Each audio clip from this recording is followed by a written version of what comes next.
You remember this, right? Back in 2018, the whole world was watching. After years of really scary threats, fire and fury, suddenly the leaders of the US and North Korea were in the same room, shaking hands. It felt like a massive breakthrough was right around the corner. And then, well, it just fizzled out. The hope completely vanished, and we were left with the stalemate that's still going on today. So what on earth happened? How did something with so much promise just collapse? That's exactly what we're going to dig into. Okay, so here's our game plan. First, we're going to rewind that initial burst of optimism. Then we'll pinpoint the exact moment it all went south in Hanoi. From there, we'll really unpack the core disagreement that basically killed the talks. We'll also look at a pretty fascinating idea for a totally different way forward. And to wrap it up, we'll talk about the big lesson here for making peace happen. All right, first up, that history of hope. And seriously, it is so hard to overstate just how quickly everything changed in 2018.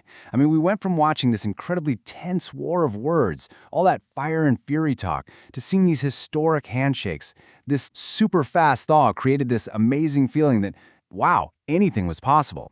It really set the stage for everything that followed. And the speed of all this was just staggering. I mean, look at this timeline. In April 2018, you have the leaders of North and South Korea meeting. Just 2 months later, only 2 months, the first ever U.S.-North Korea summit happens in Singapore. All these meetings, one after another, built up this incredible momentum. Everyone, and I mean everyone, thought the Hanoi summit in February 2019 was going to be it, the big one, the one that would finally give us a real roadmap. So you have to ask, right? Why this sudden rush to the negotiating table from Pyongyang? Well, the source we're looking at points to one huge factor: money. Or really, the lack of it. The international sanctions were absolutely crushing them. By 2017, their economy had shrunk by a crazy 3.5%. That kind of economic pain puts massive pressure on any regime. Suddenly, talking wasn't just a good idea, it was a necessity.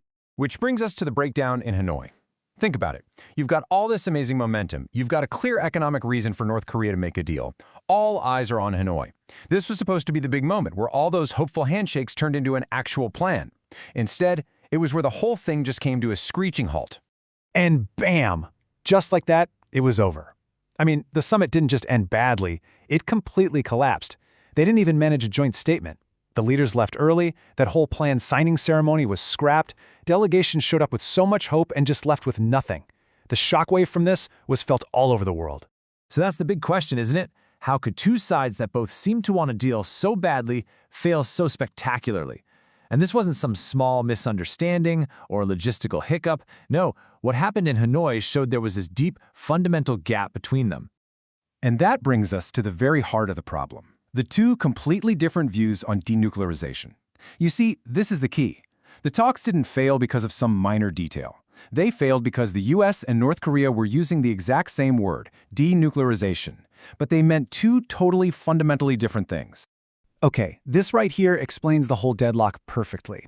For the US, the magic acronym was CVID. That's Complete, Verifiable, Irreversible Dismantlement.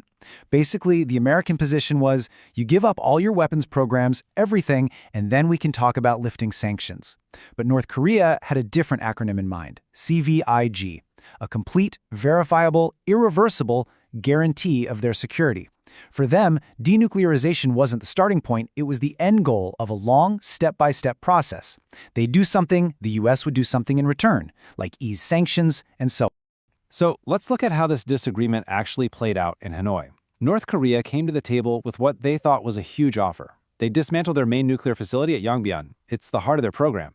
In exchange, they wanted the 5 big UN sanctions, the ones hurting their civilian economy the most, lifted. But the US looked at that and said, nope, not nearly enough. They countered by demanding a promise to dismantle everything, nukes, chemical, biological, all of it, before they'd even consider major sanctions relief. The two sides weren't even in the same ballpark. The gap was just massive. Okay, so if the big top-down government talks are totally stalled, what's next? Do you just give up? Well, the source material we're digging into here proposes a really interesting alternative. It's a bottom-up approach, one driven by regular people, by civil society. And this isn't just some vague, feel-good idea. It's a real 4-step strategy. Step 1, foster education and support for peace at home, kind of like how churches helped with German reunification. Step 2, provide humanitarian aid. Get on the ground and build trust directly with the North Korean people. 3, promote cultural exchanges. Use art, music, and sports to connect where politics can't. And finally, step 4, use global networks to keep pushing for peace so the world doesn't just forget about it. The whole point is to build a foundation of trust from the ground up to make the next round of political talks actually stand a chance. And the source really hammers home one core principle with this quote. It's a clever play on 2 Korean words that sound identical but are written differently. The idea is befriending first, not preaching. The message is just so clear. You have to build a real human connection, a friendship, before you can even think about pushing an agenda. Trust has to come first. It has to be the foundation for everything else. So let's bring this all home. What's the big takeaway from the failure in Hanoi? What's the homework for anyone who genuinely wants to see a lasting peace? Well, according to our source, it really boils down to one single crucial principle. And that principle is action for action. This is the absolute key. What Hanoi proved is that going for the one big all-or-nothing deal is a recipe for disaster when there's zero trust. So the alternative is this action for action idea. It's slower for sure, it's methodical, one side takes a small, concrete step, the other side takes a small, concrete step in return. You build on that. And it's through this chain of small, verifiable actions that you start to build real trust. Here's the most important part. Trust isn't something you need before you start talking, it's the result of talking and acting in good faith.